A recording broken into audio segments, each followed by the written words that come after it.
안녕하십니까. 이것이 나의 간증이요. 진행을 맡은 아나운서 김혜정입니다. 코로나가 되면서 교회 문화가 많이 바뀌었습니다. 비대면으로 교회 예배를 드렸는데 코로나가 지난 이후에도 현장 예배를 드리지 않는 성도들이 70%가 된다고 합니다. 요즘 기독교인들은 유명 목사들의 설교보다 현장 성도들의 간증이나 경험을 더 많이 시청한다고 합니다. 역사학자이자 신학자인 토인비는 성경 말고 예수 그리스도를 전하는 또 다른 길이 있다면 간증과 경험이라고 했습니다. 코로나를 핑계로 해서 멀어진 신앙심을 되찾고 예전처럼 뜨거운 은혜의 강가로 이것이 나의 간증이요 프로그램이 함께 했으면 하는 소망을 가져봅니다. 오늘 함께 해주실 두 분의 패널을 소개해드리겠습니다.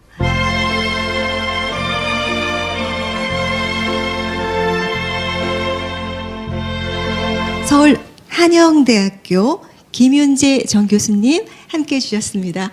네, 만나서 반갑습니다. 네, 반갑습니다. 국민대학교 평생교육원 한영실 교수님 모셨습니다. 네, 안녕하세요. 한영실입니다. 네, 반갑습니다. 네. 자, 오늘의 주인공이십니다. 다니엘 배 목사님 함께 해주셨습니다. 어서 반갑습니다. 오십시오. 예일교회 담임 목사 다니엘 배 목사입니다. 네, 반갑습니다. 아, 두 분께서는 우리 목사님 이미 알고 계시죠? 네, 어떻게 알고 계실까요? 저는 한 35년 전부터 알았는데요. 네.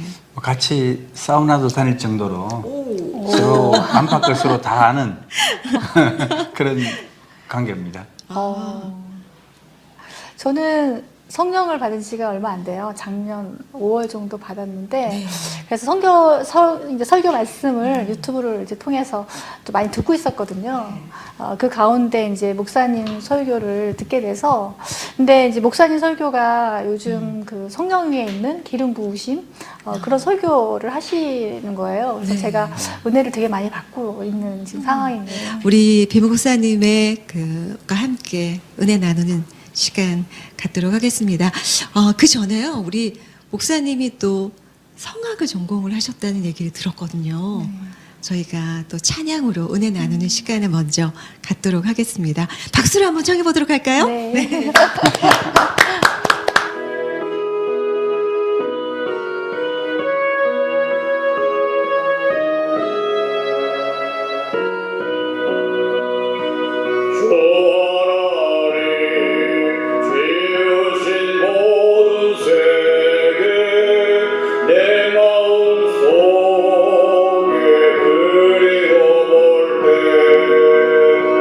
하늘의 별 올려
너무 은혜 받은 네. 것 같습니다. 정말 깜짝 놀랐습니다. 네. 보통 실력이 아니신 것 같아요. 너무 대단합니다.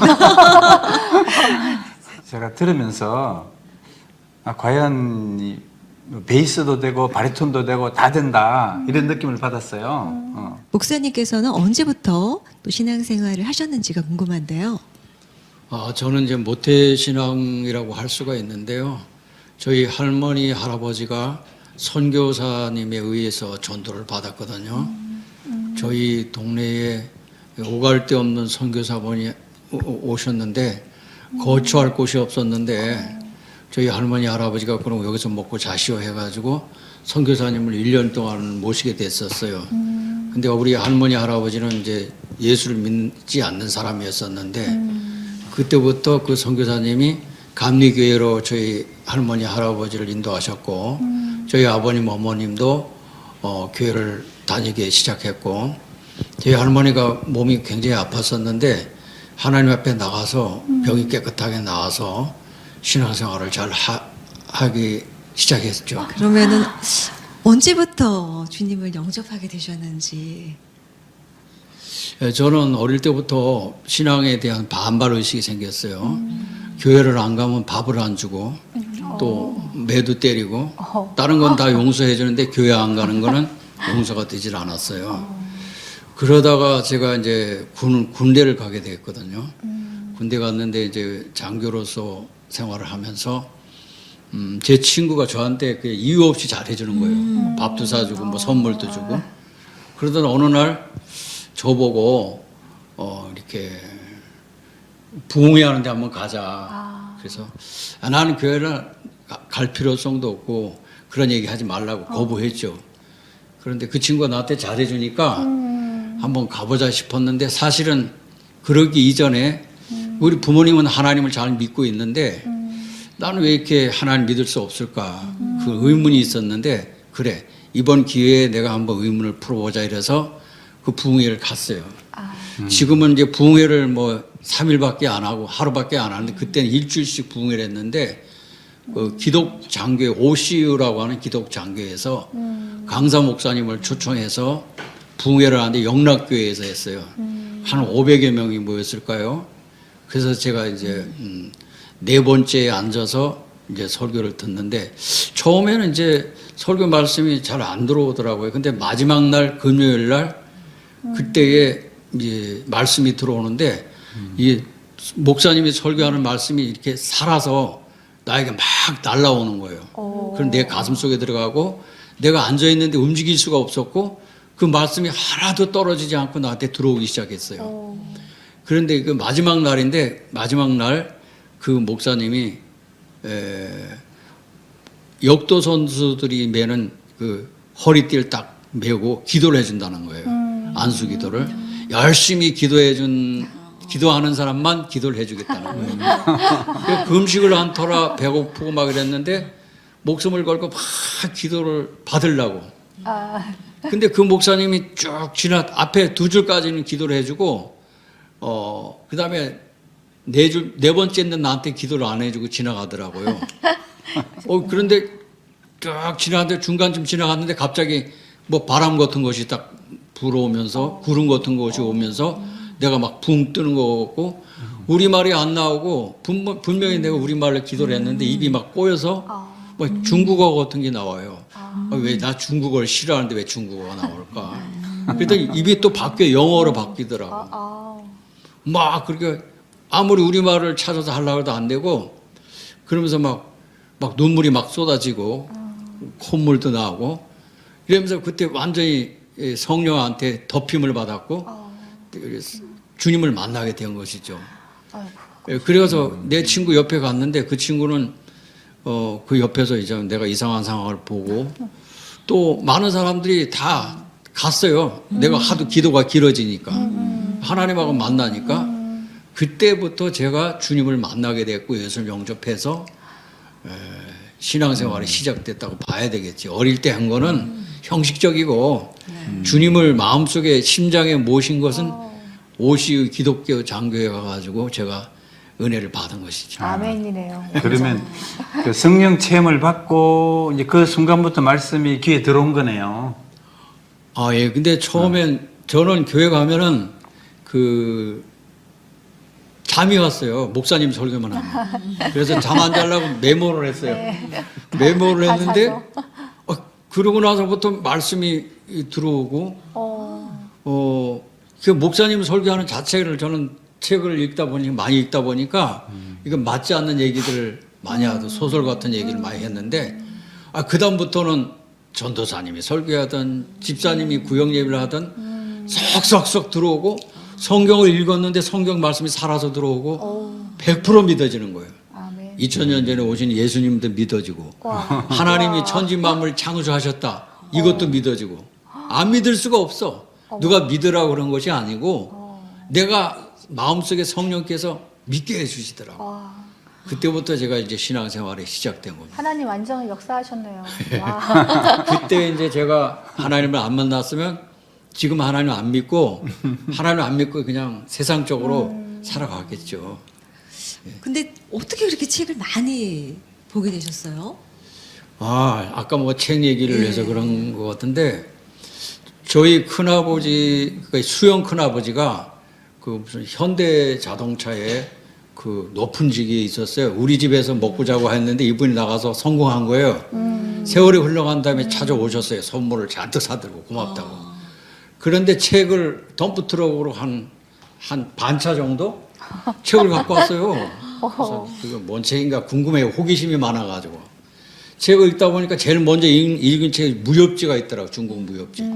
그 책을 읽으니까 막 사람이 막 날아다니고 현실 세상과는 다른 세계가 또 있더라고. 막 붕붕 날아다니고 재밌어가지고 그걸 읽기 시작했는데 밥 먹으면서 책 읽고 그러다 보니까 책에 대한 걸 알아가지고 뭐 사서상공, 노노맹자, 뭐 세계 대표 작가 전문집 이런 거 있잖아요.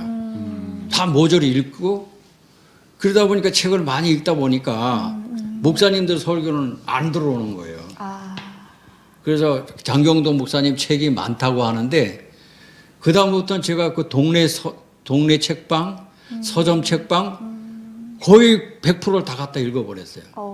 그래서 저는 이제 교수가 되었고 나 말고 또 우리 선배가 책을 많이 읽었으니 그 사람은 이제 법원에서 공무원이 되었고 그래서 우리 그 지역에서 고향에서 책을 많이 읽은 사람은 배 목사다 이렇게 소문이 나 있는데 지금 목회하면서 보니까 책을 많이 읽은 것이 내 인생의 길이 보여지는 것 같아요. 와. 예. 자, 그러면 성령 체험하고 또 말씀의 귀에 들어왔는데 그러면 그 후에 어떤 변화가 있었는지 이 부분이 좀 궁금합니다. 네, 저도 궁금해요. 아니 제가 뭐 군대 가서 이제 5등안에 상한학교 5등안에 들게 되면은 그 별을 달 수가 있는데 그 다음부터 이제 제가 바뀌어가지고 그 진급하고 이런 거 신경 안 쓰고 그 전도를 하게 됐거든요. 사병, 부사관, 장교 할 것 없이 전도해서 이제 교회로 보내라. 그것은 주님께서 나에게 그렇게 말씀하셨기 때문에 전도에 불타가지고 장성급까지 전도하게 되었어요. 그래서 그것이 전도를 말로만 한 것이 아니라 제가 성령을 받았다고 그랬잖아요. 네. 그리고 그 성령과 함께 신유 병 고치는 은사를 받았는데 장교 부인이 정신질환이 됐는데 가서 기도하니까 귀신이 나가고 회복이 되었고 또 어떤 장교 부인은 암이었었어요. 근데 기도했는데 기도하고 돌아왔는데 암이 나았고 이렇게 되니까 그 본부가 군대는 정보가 빠르다 보니까 퍼지게 됐죠. 그래가지고 계속해서 이제 전도를 하고 그러면서 이제 그 부대에서 제가 보직이 정훈인데 그 소문이 나게 되니까 비기독교인들이 막 핍박을 하게 되고 문제를 삼고 그래서 제가 상관한테 불려갔어요. 한 번은 불려가가지고 나를 그 회의실 좁은 공간에 가둬놓고 막 두드럽게 패더라고. 발로 차고 막 자식이 막 여기는 군대야. 전도하려면 교회로 가야지.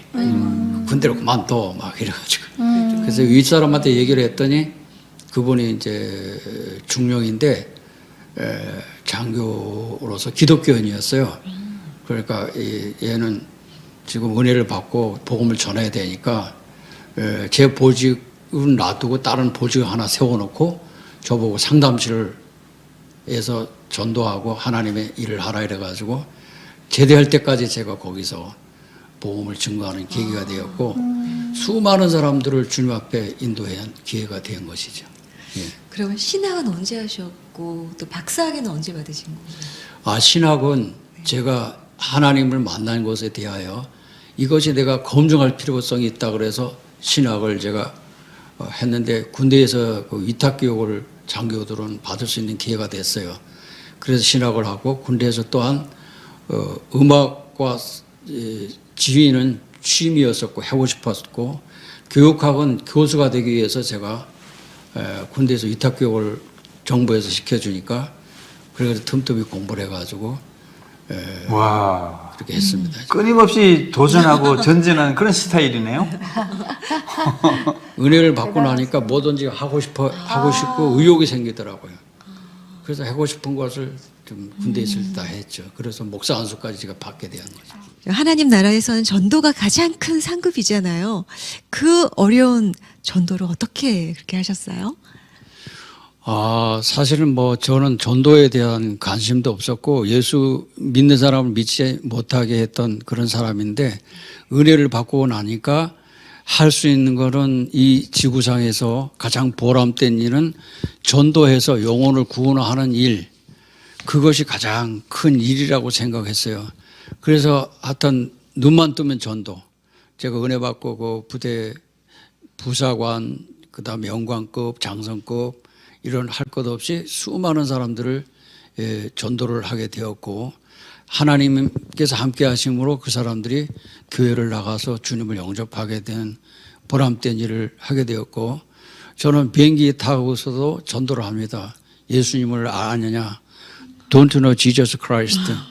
이렇게 물어보고 전도를 버스든 전철이든 열차든 비행기든 어디서든지 저는 전도가 가장 중요하다고 생각을 했던 것이죠. 제가 보직보다는 전도하는 일에 생명을 걸어야 되겠다. 이런 생각을 성령께서 하나님이 갖게 하신 것이죠. 정말 계속 은혜로운 느낌이 드는데요. 잠시 쉬어가는 의미로 글로리아 색소폰 앙상블 찬양 듣고 계속 얘기 나눠보도록 하겠습니다. 우리 목사님께서 색소폰을 또 부전공하셨잖아요. 양주에서 학원을 또 한 10년 정도 하셨다고 하는데 예일교회에서 활동을 하고 있는 아주 생동감 넘치는 찬양팀 글로리아 색소폰 찬양팀의 연주 함께 박수로 감상하시겠습니다.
와우, 너무 감동적이에요. 제자분들, 와, 실력이 네. 6개월. 아, 대단한데요. 이거 뭐 정말 어떻게 감동적이에요. 스승님이 좋은 건가요?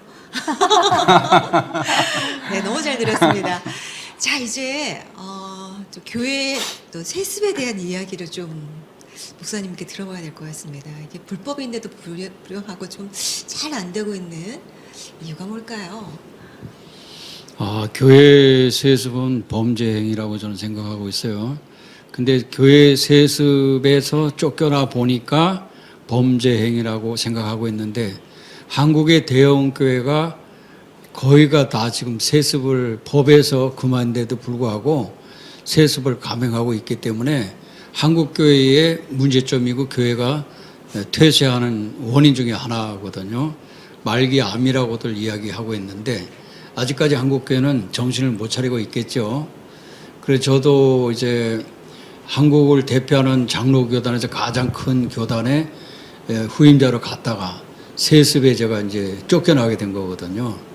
그 후로부터 제가 그 충격과 상처를 받고 목회를 접게 되었고 학원 보고마를 위해서 제가 일을 하게 된 것이거든요. 이 세습 후에 좀 어떤 사건이 있었다고 들었거든요. 세습, 저에 대한 이제 세습의 어떻게 보면 희생양이라고 할 수가 있는데, 제가 이제 그 총회장 교회의 콜을 받아서 그 교회를 제가 갔거든요. 갔는데 3개월 만에 그 사위를 갖다가 담임 목사를 세우기 위해서 공모를 했고, 장로를 설득해가지고 저를 내쫓고 사위를 갖다가 이제 담임 목사로 방향을 바꾼 거거든요. 당시 사위는 그 병원 원목을 하고 있었고 그 사위가 갑자기 이 교회를 들어오겠다고 총회장님 사모님을 꼬투린 거거든요. 그래가지고 목사님은 안 된다. 그런데 목사님이 계속 하니까 이 교회를 내가 세웠으니까 이 교회 세워서 남 좋은 일 시키려고 세웠냐? 다른 사람보다 사위가 더 낫지 않냐?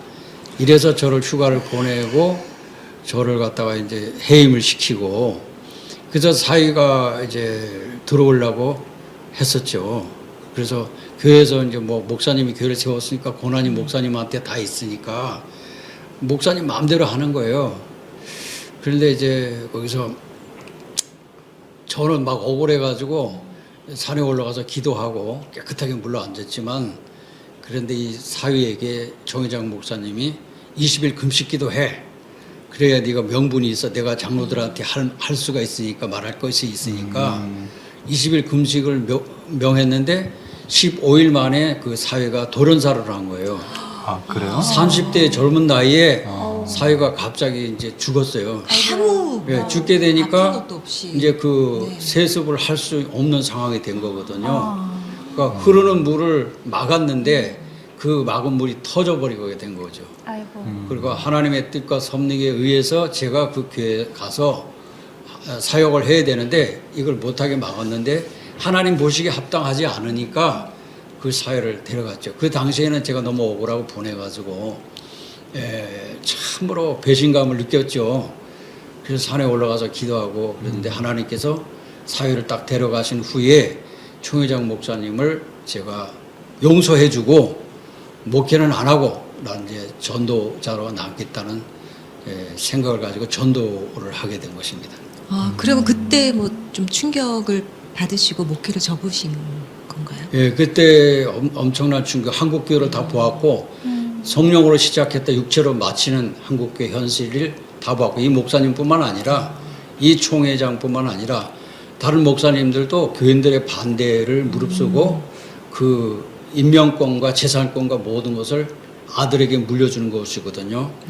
그 아들을 갖다가 외국에서 유학을 시켜서 황제 유학을 시켜서 돌아와가지고 그 아들이 아버지 교회를 심화하는 것이죠. 한마디로 그야말로 북한의 김일성이나 김정일의 체제나 똑같은 것이죠.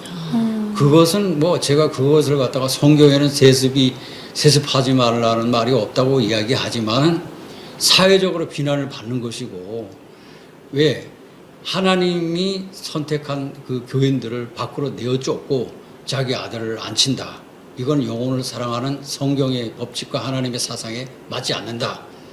그래서 저는 그때부터 목회를 접고 전도자의 길 가게 된 것이죠.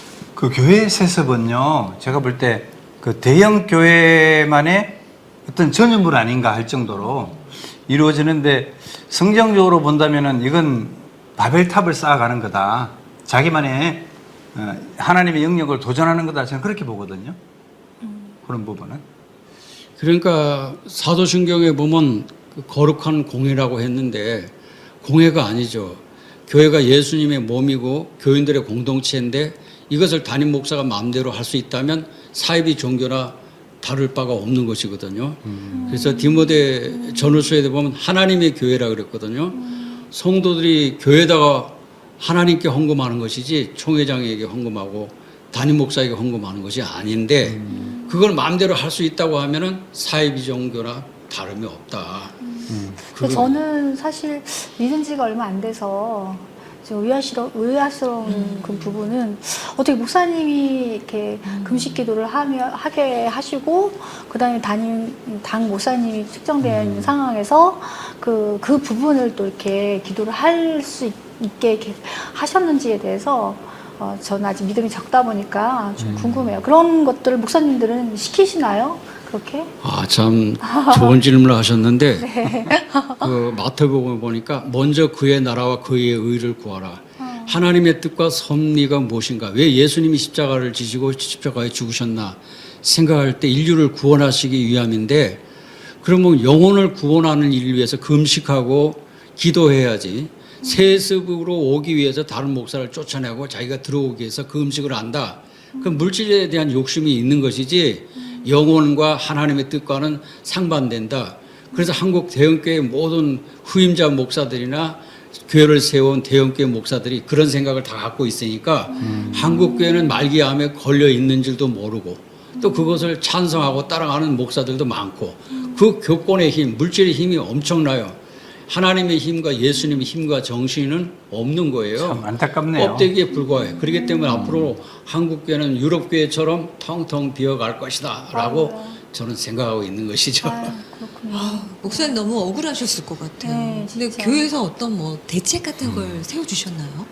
처음에는 막 6개월 동안 먹을 거 아무것도 안 주고 대책도 안 세워주고 저는 내가 나온 교회에서 아무것도 받지 않고 나왔기 때문에 오갈 곳이 없게 거리로 나앉게 된 것이죠. 그 회사에서 뭐 이렇게 뭐 해고를 시켜도 수당을 주고 다 하는데 그 미리 다 알려주잖아요. 근데 갑자기 어느 날 갑자기 그렇게 돼서 엄청난 충격을 제가 받았죠. 그래서 도봉산에 올라가서 눈물 흘리면서 기도하면서 했을 때 하나님께서 하시는 일이 하나님은 그 편이 아니라 내 편이 되어 주셔서 내 기도를 들어주셔서 내가 억울하고 그런 것을 다 풀어주셨기 때문에 용서해 주고 그 다음에 나는 전도자의 길을 가야 되겠다. 영혼을 구원하는 일을 가야 된다. 그렇게 제가 생각을 하게 된 것입니다. 아, 참 힘든 과정이었네요. 진짜. 그럼 그때 충격을 좀 받으셔서 목회를 접으신 건가요? 그래서 제가 목회를 접고 이제 학원 복음화를 하게 된 것이죠.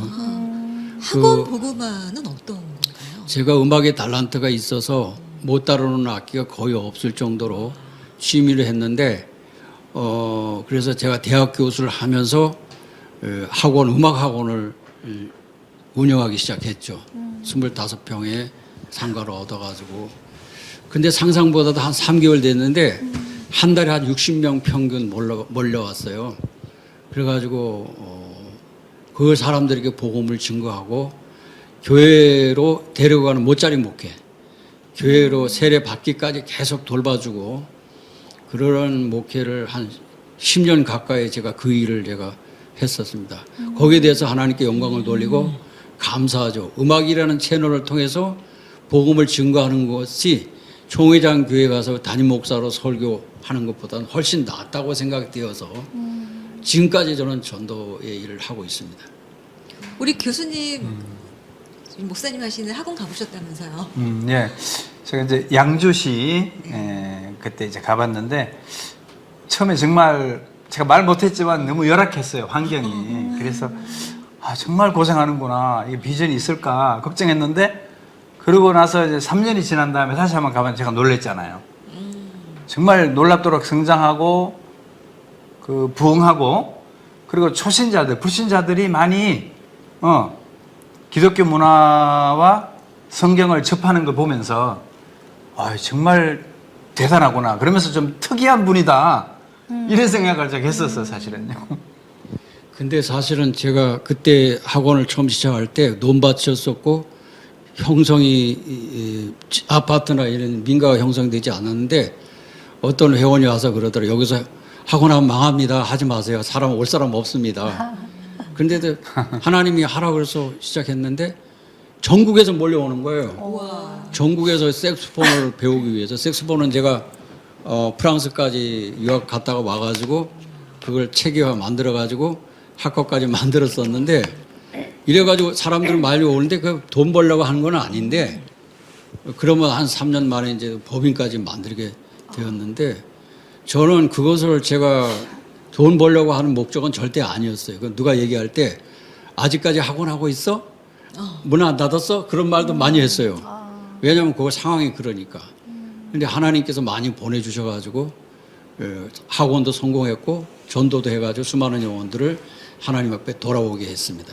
제가 생각나는 부분이 있어요. 그때 법인을 만든다길래 제가 그건 어려운 일이라고 제가 나서서 말렸던 사람이에요. 왜냐하면 그건 과정도 복잡하고 비용도 좀 많이 들고 그래서 제가 부정적으로 말했던 사람 중에 제가 장본인이에요. 근데 어떻게 그렇게 전문 음악 법인을 만들었는지 그 후에 제가 놀랬죠. 근데 그렇게 어렵게 만드셨는데 또 그 이사장직에서 물러나셨다고 하시더라고요. 제가 3년 전에 갑자기 건강검진을 하다가 사고가 났어요. 의료사고가 나가지고 죽을 상황이 됐어요. 그래가지고 그때는 그 죽을 상황이 되니까 하나님 모든 걸 다 내려놓겠습니다. 목숨만 살려주십시오.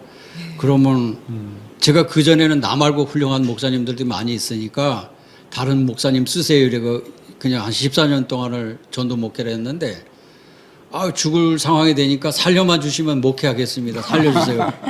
제발 살려주세요. 그 기도만 하는 거지. 그랬는데 하나님께서 저를 살려주셔가지고 또 목회를 또 다시 할 수 있게 되었거든요. 기도 중에 응답을. 그리고 이제 법인은 네. 우리 교수님들이 법인을 만들 수 없다고 그랬어요. 그리고 문체부 산하의 교육기관을 만든다는 것이 굉장히 어려운 거거든요. 그 많은 교수님들이 하다가 다 손들어요. 교수님들이 은퇴한 후에 법인을 하려고 그러거든요. 그런데 기도로 밀고 나갔는데 결과적으로 법인을 성공적으로 만들었고 전국에 한 25개 지부를 만들고 3년 전에 제가 아프니까 다 내려놓고 제가 이사장에서 물러났습니다. 와, 기도가 답인가 봐요. 진짜. 그럼 어떤 목회자의 또 길을 가셨는지도 궁금한데요. 그래서 제가 이제 법인에서 물러나고 건강이 좀 회복이 돼서 이렇게 됐는데 하나님하고 약속한 것이 하나님 나에게 물질을 주시면 내가 교회를 세우겠습니다. 상가교회는 못합니다. 나는 이제 교회를 지어야 되겠습니다. 그랬더니 너 줄 테니까 할 거예요. 하겠습니다. 그러고 났는데 어떤 그 몇 년 전에 저에게 기도를 받고 병이 나온 권사님 전화가 왔어요. 그래서 왜 무슨 전화입니까? 그랬더니 그냥 전화 통화만 했었는데 제가 아는 지인이 강남에 사는데 위암 말기니까 보내드리겠다고. 그래서 나도 막 건강이 회복되는 상황이었었죠. 그때 보내라 그랬어요. 왔는데 통증 때문에 못 견디는 거예요, 이분이. 그래가지고 심할 때는 뭐 마약 주사를 맞고 병원에 입원하는데 그래서 오늘 한번 기도해보고 안 아프면 기도합시다.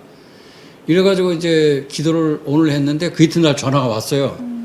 하나도 안 아프다는 거예요. 기도받고 그럼 기도빨이 받는가 보다. 이래가지고 계속 기도를 한 3개월 동안 했는데 이분이 밥도 못 먹고 닌게르도 안 들어가고 이제 죽을 날만 기다리는 사람이에요. 근데 이분이 그 마지막으로 자기 지푸라기로 잡으려고 교회를 나갔던 거예요. 초신자로. 그런데 그러면 이제 3개월 정도 했는데 물도 먹기 시작하고 어느 날 화장실에 갔는데 화장실에 시커먼 게 쏟아졌다는 거예요. 그래서 물도 먹고 밥도 세상에. 먹고 이렇게 회복이 되는 거예요. 매일 제가 일주일에 2번씩 와서 기도를 받고 전화로 기도해주고. 작전 기도한 꼴이네. 작전 그래서 기도요? 이제 이번에 이제 건강이 어느 정도 괜찮아지다 보니까 병원 가서 검진을 한 거예요. 암 판명 받은 병원에 가서 했는데 그 암세포가 싹 없어졌다는 거예요. 진짜요? 그래서 그 엑스레이나 MRI를 다시 해서 이거 잘못된 거 아닌가, 딴 사람 거가 아닌가 하고 비교를 막 한 거예요. 정말 자기 거 와. 맞다 이거지.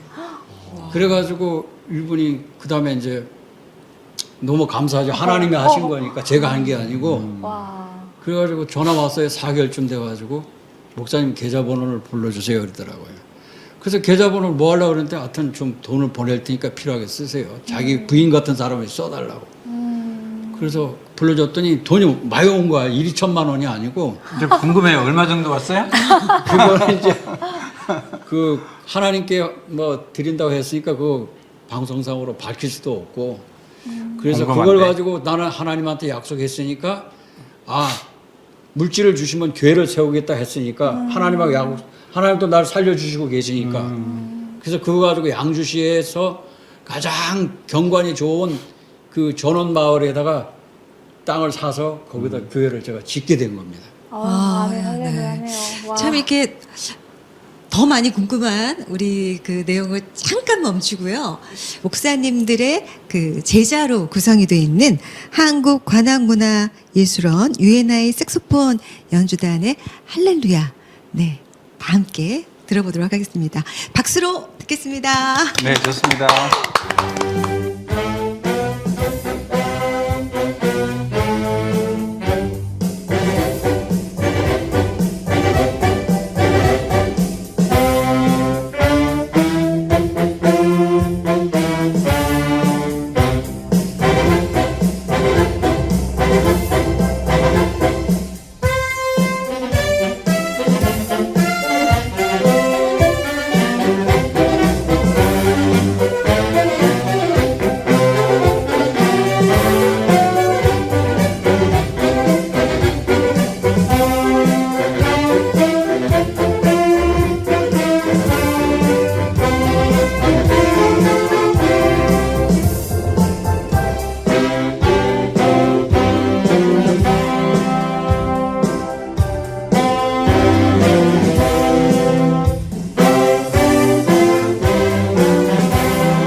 정말 좋습니다. 야 정말 네, 지역에 소외된 곳에서도 또 공연 연주 활동도 하고 있다고 들었거든요. 진짜 훌륭합니다. 요즘 유튜브에 뜨거운 감자로 떠오르고 있는 것이 우리 목사님의 이런 색소폰 연주 찬양인데요. 그 얘기 좀 해주시죠. 제가 그 색소폰을 하게 된 것은 어떻게 다른 악기 트럼펫을 했었는데 색소폰에 미쳐가지고 프랑스까지 제가 갔다 왔어요. 갔다 와가지고 교육 시스템을 만들어서 제가 하는 법인에서 대학원까지 만들어 놓고 많은 제자들을 갖다가 양성했는데 저는 다윗이 물맷돌 가지고 골리앗을 쓰러뜨린 것 같이 색소폰이라는 무기가 전도에 얼만큼 큰 역할을 하는지 몰라요. 사람을 만나서 전도하려고 그러면 쉽지 않거든요. 근데 이 색소폰을 배우러 와서 제가 성경 예수님을 알고 싶습니까? 물어봐요. 싫다 그래도 또 물어봐요. 그래서 핍박을 하는 사람도 있는데 그래서 그것으로 통해서 전도를 해서 세례를 받고 집사가 되고 교회가 세워지는 것이죠. 우리 교회는 음악과 함께 복음을 증거하는 교회로서의 큰 역할을 하니까 색소폰은 하나님께서 주신 전도의 최고의 무기다. 저는 그렇게 생각을 하고 있습니다. 아니 그 병고침 받고 그분의 그 헌금을 통해서 이제 교회가 건축되어지고 그리고 또 색소폰을 통해서 또 제자를 양육하고 또 교회로 인도되고 참 그 과정들이 어떻게 보면 좀 드라마틱한 것 같아요. 그러면서도 목회자가 평생에 한 번 교회를 건축하는 게 꿈이거든요. 근데 쉽지가 않아요, 결코. 그런데 어떻게 교회를 그렇게 11개씩이나 개척을 하고 또 60대 교회를 건축했다는 게 사실 믿기지가 않거든요. 그 부분도 또 궁금합니다. 네. 또. 사실은 제가 뭐 60대가 돼서 목회에 다시 터닝 포인트 하는 것도 하나님의 은혜인데 제가 은혜를 받고 나서 구원을 받고 하나님의 자녀가 된 거 감사해서 나도 하나님의 자녀 됐으니까 다른 사람을 전도해서 주님 앞에 이끌어야 되겠다. 그러려면 교회가 필요하겠구나. 예수님께서 십자가에 죽으신 것은 지구상의 교회를 세우기 위해서 교회가 구원의 방주이기 때문에 교회를 통해서 하나님 나라의 백성을 끌어모으는 역할을 한다는 걸 알았기 때문에 제가 뭐 교회를 세워가지고 거기서 크게 성공해가지고 대형교회로 키워보겠다는 생각보다는 영혼을 구원하는 것을 해야 되겠다 싶어서 교회를 10개를 제가 세웠는데 제가 재산도 있는 것도 있고 뭐 이래가지고 그 교회를 5, 6명 되면 담임 목사를 갖다가 파송하고 이러고 떠나고 그러면서 한 10개까지 교회를 세웠거든요. 이번에 마지막은 제가 마지막 교회인데 이제 나이도 있고 그래서 더 이상 교회를 세울 수 없기 때문에 마지막으로 교회를 세워서 잘 섬겨야 되겠다. 그런데 그 교회를 그렇게 함에 있어서 하나님은 기뻐하시지만은 주변의 친척 이런 분들은 뭐 정신 나간 짓을 하고 있다. 쟤는 맨날 교회나 세우고 그래? 그런 말들을 많이 들었어요. 네. 뭐 듣던 말던 사람의 말을 듣는 것이 아니라 하나님 말 듣고 그 교회 중에는 대형 교회도 있고 중형 교회도 있고 그 교회가 지금까지도 목회를 잘하고 운영이 되고 있습니다. 건강하셔야 목회 활동도 하실 수 있는 건데요. 지금은 건강이 좀 어떠신가요? 제가 3년 전에는 진짜 건강이 회복될까 막 걱정하고 그런데 가시라도 남겨두시면 내가 겸손해지리라고 생각했는데 하나님께서 그 여러 가지 합병증도 다 걷어가시고 지금은 제가 건강이 완전히 회복되었어요. 너무 감사하고 하나님이 주신 이 달란트 이런 것을 제가 세상적으로 사용했는데 지금은 하나님이 주신 소중한 달란트를 복음 증거하는 데 사용하여라. 그래가지고 제가 모든 공직이나 학교나 대학교에서 다 그만두고 오직 지금 목회만 하고 있습니다. 목회하는 데 대해서 건강이 그렇게 뭐 받쳐주니까 얼마든지 할 수가 있어요. 사도 바울의 경우 그 겸손하게 하시려고 눈에 가시를 남겼다고 했는데 목사님에게는 그 가시를 다 거두어 가셔서 이제 환난 중에도 이제 정말 이렇게 교만하지 않고 목회를 잘 하실 것 같습니다.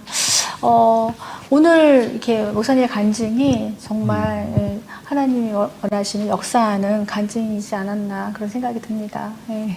마지막으로 우리 배 목사님과 오늘 이것이 나의 간증이요 첫 번째 시간 함께 했는데요. 마지막으로 보시는 분들께 한 말씀 해주시죠.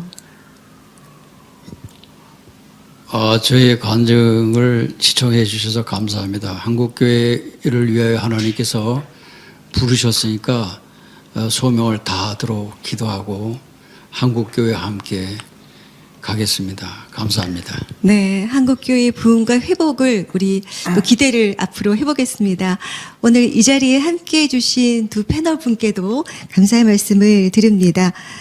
서울 한영대학교 김윤재 전 교수님, 네, 그리고 국민대학교 평생교육원 한영실 교수님 함께 해주셔서 진심으로 감사의 말씀드립니다.